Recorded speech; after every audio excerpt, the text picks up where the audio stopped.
Assalamu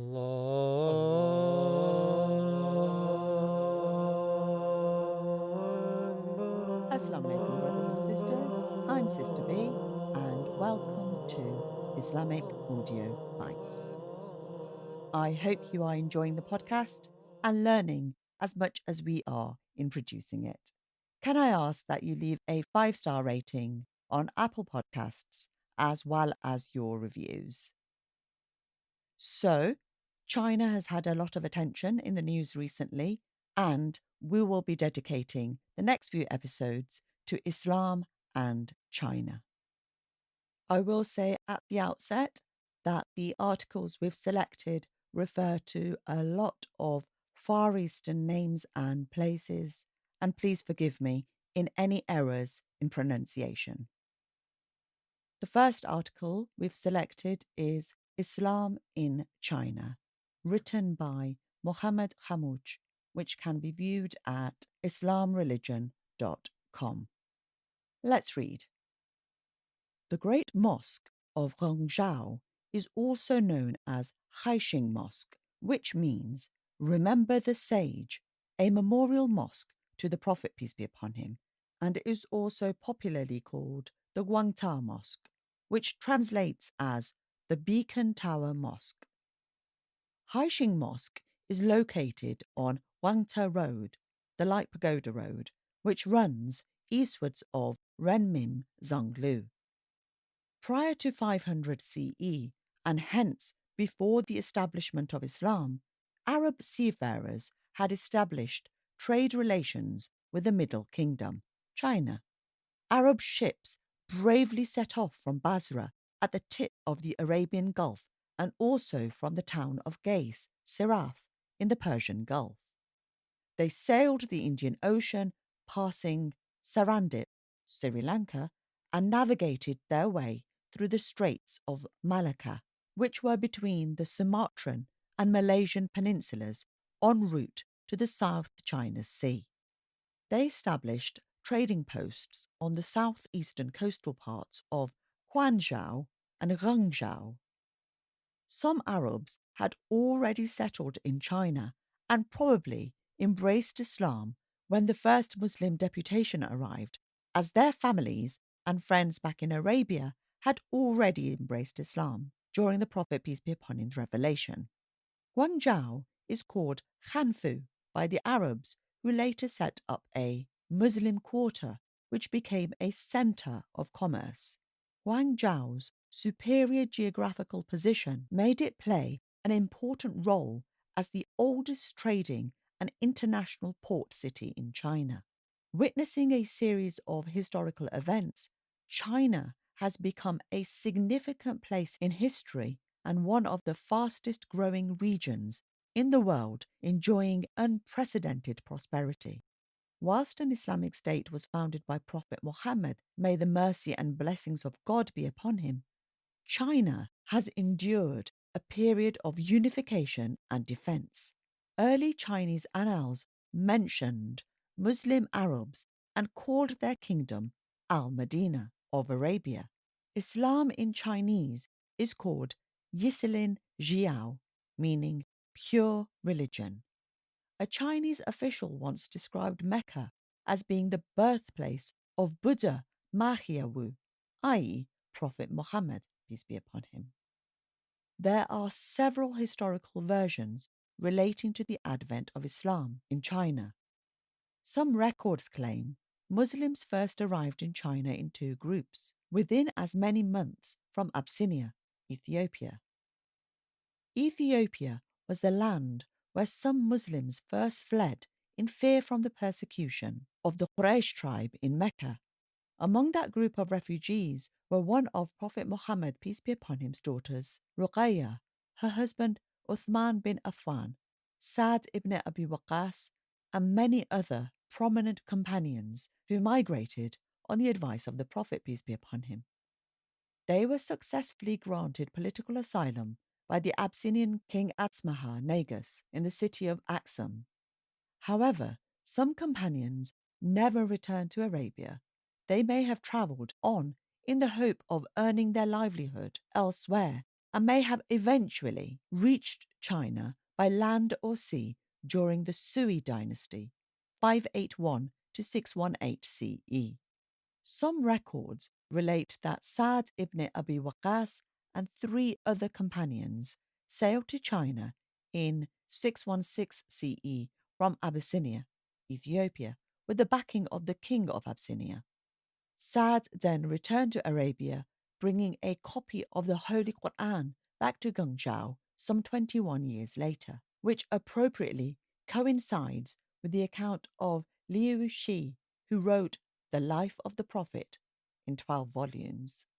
One of the companions who lived in China is believed to have died in 635 CE and was buried in the western part of Hami. His tomb is known as Yi's Mazars and is revered by many in the surrounding region. It is in the northwestern autonomous province of Xinjiang and about 400 miles east of the latter's capital, Urumqi. Xinjiang is 4 times the size of Japan, shares its international border with 8 different nations, and is home to the largest indigenous group of Turkic-speaking Uyghurs. Hence, as well as being the largest Islamized area of China, Xinjiang is also of strategic importance geographically. The Quran states in unequivocal words that Muhammad, peace be upon him, was sent only as a mercy from God to all peoples. And in another verse, we have not sent thee, but as a mercy to all mankind. Quran 34 verse 28. This universality of Islam facilitated its acceptance by people from all races and nations and is amply demonstrated in China, where the indigenous population of ethnic varieties of Chinese Muslims today is greater than the population of many Arab countries, including that of Saudi Arabia. The history of Husheng Mosque represents centuries of Islamic culture dating right back to the mid-7th century during the Tang dynasty, the golden age of Chinese history.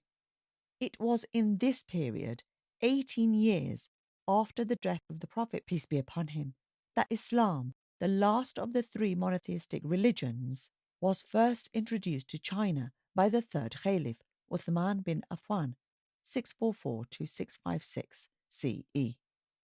Uthman was one of the first to embrace Islam and memorize the Holy Quran.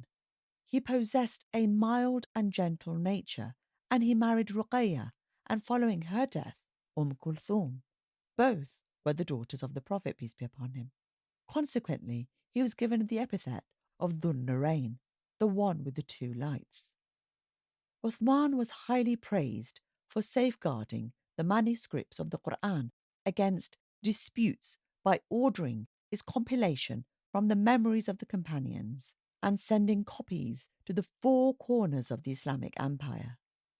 Uthman sent a delegation to China led by Sa'd ibn Abu Waqqas, who was a much-loved maternal uncle of the Prophet and one of the most famous companions, who converted to Islam at the age of just 17.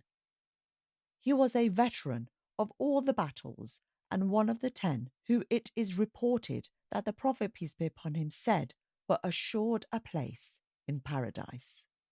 In Medina, Sa'd used his ability in architecture, added an Iwan, an arched hall used by a Persian emperor, as a worship area. He later laid the foundation of what was to be the first mosque in China, where early Islamic architecture forged a relationship with Chinese architecture. According to the ancient historical records of the Tang dynasty, an emissary from the kingdom of Al-Medina, led by Sa'd ibn Abi Waqqas and his deputation of companions, who sailed on a special envoy to China in 650 CE via the Indian Ocean and the China Sea to the famous port of Guangzhou, to Shangan, present-day Xi'an, via what was later known as the Silk Route. Saad and his deputation brought presents and were warmly received at the royal court by the Tang Emperor Cao Sung in 651 CE, despite a recent plea of support against the Arabs forwarded to the emperor in that same year by Shah Peroz, the ruler of Sassanid Persia. The latter was a son of Yezdegerd, who, along with the Byzantines, already had based their embassies in China over a decade earlier. Together, they were the two great powers of the West. A similar plea made to Emperor Taizong against the simultaneous spread of Muslim forces was refused. First news of Islam had already reached the Tang royal court during the reign of Emperor Taizong, when he was informed by an embassy of the Sassanid king of Persia, as well as the Byzantiums, of the emergence of the Islamic rule. Both sought protection from the might of China. Nevertheless, the second year of Cao Sung's reign marks the first official visit by a Muslim ambassador. The emperor, after making inquiries about Islam, gave general approval to the new religion, which he considered to be compatible with the teachings of Confucius. But he felt that the 5 daily canonical prayers and a month of fasting were requirements too severe for his taste, and he did not convert. He allowed Sa'd ibn Abi Waqqas and his delegation freedom to propagate their faith and expressed his admiration for Islam, which consequently gained a firm foothold in the country. Sa'd later settled in Guangzhou and built the Haixing Mosque, which was an important event in the history of Islam in China. It is reputedly the oldest surviving mosque in the whole of China, and it is over 1,300 years old. It survived through several historical events, which inevitably took place outside its doorstep. This mosque still stands in excellent condition in modern Guangzhou after repairs and restorations. Its contemporary Daqingzhen Great Mosque of Chang'an, present-day Xi'an, in Shaanxi province, was founded in 742 CE. It is the largest, 12,000 square meters, and the best early mosque in China, and it has been beautifully preserved as it expanded over the centuries. The present layout was constructed by the Ming dynasty in 1392 CE, a century before the fall of Granada, under its founder Hajj Zheng-He, who has a stone tablet at the mosque in commemoration of his generous support, which was provided by the grateful emperor. A fine model of the great mosque, with all its surrounding walls and the magnificent, elegant appearance of its pavilions and courtyards, can be seen at the Hong Kong Museum, placed gracefully besides the model of the Haixing Mosque. I was fortunate to visit the real mosque last year during Asr prayer, after which I met the Imam, who showed me an old handwritten Quran and presented me with a white cap. Walking to the prayer hall is like sleepwalking through an oriental oasis confined in a city forbidden for the impure. A dragon symbol is engraved at the footstep of the entrance opposite the prayer hall, demonstrating the meeting between Islam and the Chinese civilization. All in all, it is a dazzling encounter of the architecture of Oriental China with that of the indigenous, fashionable taste of Harun al-Rashid of Baghdad, a newly founded city that was to become the greatest between Constantinople and China 50 years after the time of Harun.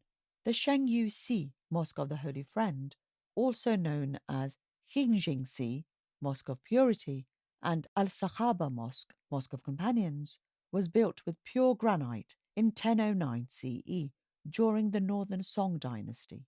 Its architectural design and style was modelled on the Great Mosque of Damascus in Syria, thus making the pair the oldest extant mosques to survive in original form into the 21st century. Xinjing Mosque is located at Medinat al-Zaytun in Guangzhou, or in English, City of Olives, in Fujian province, where also two companions of the Prophet, peace be upon him, who accompanied Sa'd bin Abi Waqqas's envoy to China, are buried. They are known to the locals by their Chinese names of Saki Zu and Wuku Su. Zhenjiao Si, Mosque of the True Religion, also known as Feng Huang Si, the Phoenix Mosque, in Hangzhou, Zhejiang province, is believed to date back from the Tang dynasty. It has a multi-storied portal serving as a minaret and a platform for observing the moon. The mosque has a long history and it has been rebuilt and renovated on a number of occasions over the centuries. It is much smaller than it used to be, especially with the widening of the road in 1922, and it was partly rebuilt in 1953. The other ancient mosque is located in the city of Zhangzhou in Jiangsu province, once the busiest city of trade and commerce during the Song dynasty. Jianhisi Mosque of Immortal Crane is the oldest and largest in the city and was built in 1275 CE by Puhadin, a Muslim preacher who was a 16th generation descendant of the Prophet Muhammad, peace be upon him.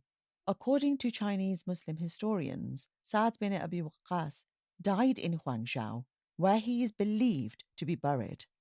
However, Arab scholars differ, stating that Sa'd died and was buried in Medina amongst other companions. One grave definitely exists, while the other is symbolic. God only knows whether it is in China or Medina. As one can see, the spread of Islam in China was indeed a peaceful one. The first envoy reached the southeast via the Zhujiang, the Pearl River, and was later followed by contact via an overland route from the northwest. Muslim communities are present over a wide geographical area in China today, including some in the remote places of Tibet, where I once met Tibetan Muslims in the middle of nowhere while on a trek. That is it for this episode. Please do remember to leave your 5-star ratings on Apple Podcasts, as well as your reviews. Please do join the Islamic Audio Bytes community on Facebook and Instagram. Do share the podcast with your family and friends. We are on all the major podcast platforms, including Apple Podcasts, Google Play, Spotify, Stitcher, Deezer, Podbean, as well as others. We are also on YouTube as a voice-only channel. Do check out our website at IslamicAudiobytes.com. Thanks for joining us today. Hope your day is full of goodness. Assalamu alaikum.